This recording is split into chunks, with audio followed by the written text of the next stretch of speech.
Well, let's get more on this now with TRT World's editor-at-large, Ahmed Al-Burai, who's here in the studio. Ahmed, the words is very undiplomatic. He's basically suggesting that the Americans have an ulterior motive in terms of arming the YPG.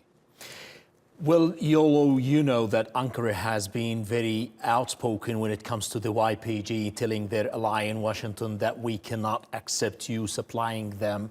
And for the Ankara officials, they've repeatedly saying that the United States didn't keep their promises for more than once when it comes to the withdrawal of the YPG elements to the east of the Euphrates River, to allowing the local council to run these regions after the demise of Daesh. This didn't happen, according to the officials in Ankara, and also that they're going to disarm the whole group after Daesh is defeated. Now, Washington is saying Daesh is still there on the ground, and they are worried about the re-emergence of a new Daesh.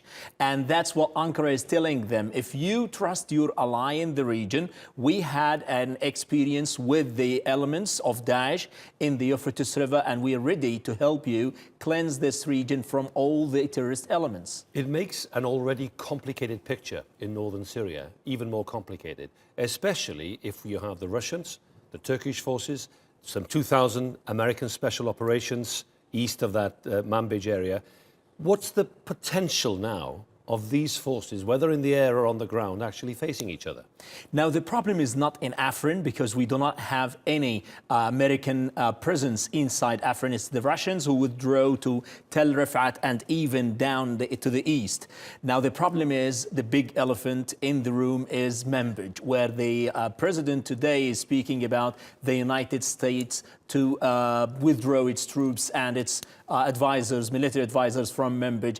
It seems that the United States is willing to continue because of the same excuse, that is the preventing any emergence of a new version of Daesh. While Ankara is saying you have to withdraw and let the YPG withdraw, otherwise we're going to go on. Will this lead to a military standoff? I don't think so. I think the United States will withdraw, but will put more conditions on Ankara to stop any further movement on the ground to the east of the Euphrates River. It's interesting, isn't it, that the government, for instance, the vice president, suggesting that Manbij is definitely going to happen, and this even though now we're 2-3 weeks into the Afrin operation. So the Afrin operation is ongoing, but they're already eyeing Manbij.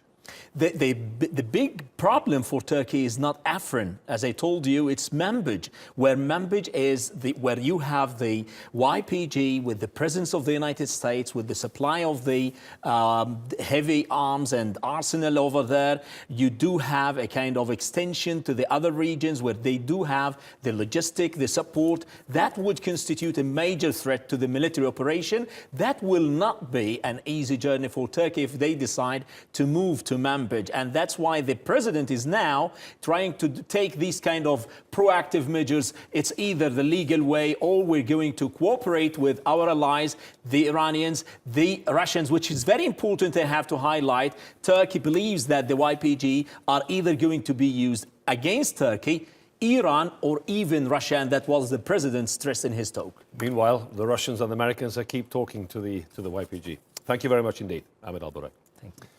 The former president